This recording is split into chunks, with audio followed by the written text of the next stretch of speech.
أعوذ بالله من الشيطان الرجيم. بسم الله الرحمن الرحيم. الرحمن علم القرآن خلق الإنسان علمه البيان الشمس والقمر بحسبان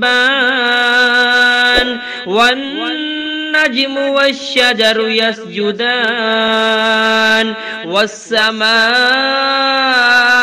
رفعها ووضع الميزان ألا تطغوا في الميزان وأقيموا الوزن بالقسط ولا تخسروا الميزان والأرض وضعها للأنام فيها فاكهة والنخل ذات الأكمام والحب ذو العصف والريحان فبأي آلاء ربكما تكذبان خلق الإنسان من صلصال كالفخار وخلق الجان من مارج من نار فبأي آلاء ربكما تكذبان رب المشرقين ورب المغربين فبأي آلاء ربكما تكذبان مرج البحرين يلتقيان بينهما برزخ لا يبغيان فبأي آلاء ربكما تكذبان يخرج منهما اللؤلؤ والمرجان فبأي آلاء ربكما تكذبان وله الجوار المنشآت في البحر كالأعلام فبأي آلاء ربكما تكذبان كل من عليها فان ويبقى وجه ربك ذو الجلال والإكرام فبأي آلاء ربكما تكذبان يسأله من في السماوات والأرض كل يوم هو في شأن فبأي آلاء ربكما تكذبان سنفرغ لكم أيها الثقلان فبأي آلاء ربكما تكذبان يا معشر الجن والإنس إن استطعتم أن تنفذوا من أقطار السماوات والأرض فانفذوا لا تنفذون إلا بسلطان فبأي آلاء ربكما تكذبان يرسل عليكما شواظ من نار ونحاس فلا تنتصران فبأي آلاء ربكما تكذبان فإذا انشقت السماء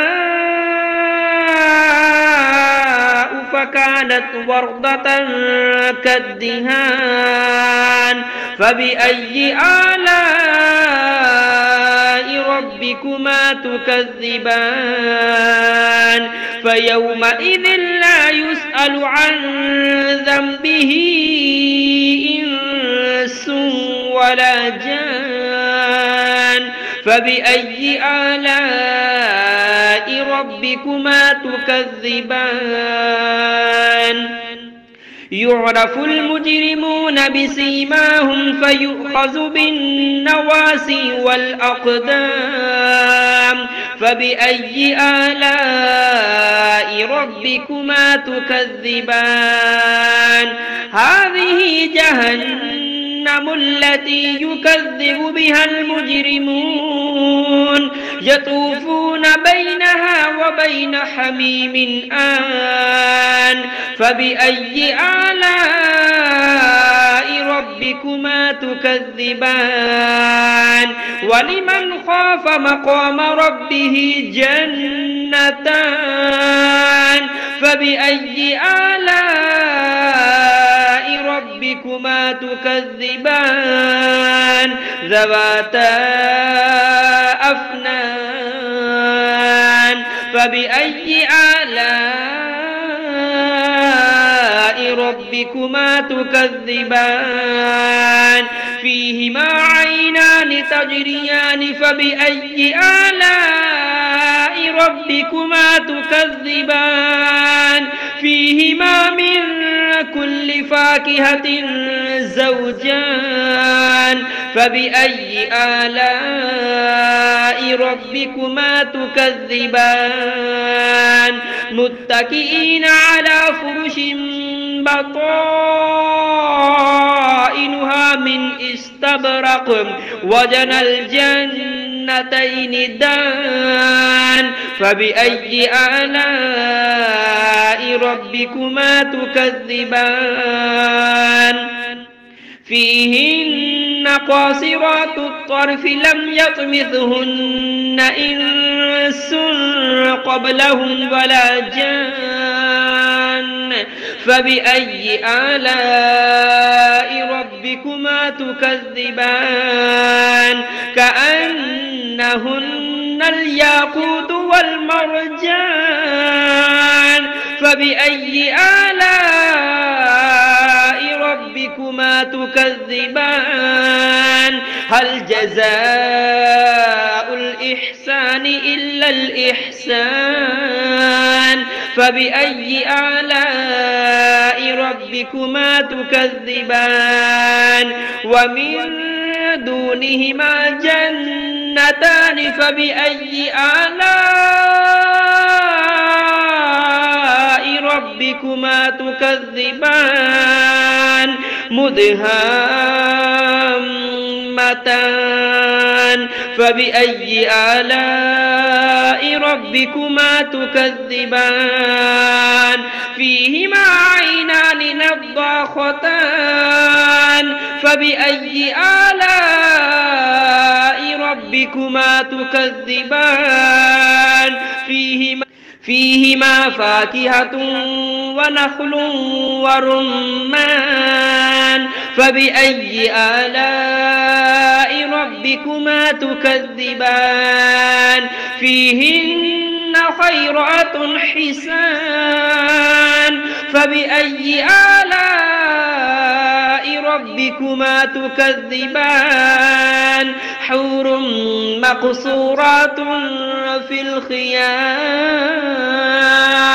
فبأي آلاء ربكما تكذبان لم يطمثهن إنس قبلهم ولا جان فبأي آلاء ربكما تكذبان متكئين على رفرف خضر وعبقري حسان فبأي آلاء ربكما تكذبان تبارك اسم ربك ذي الجلال والإكرام.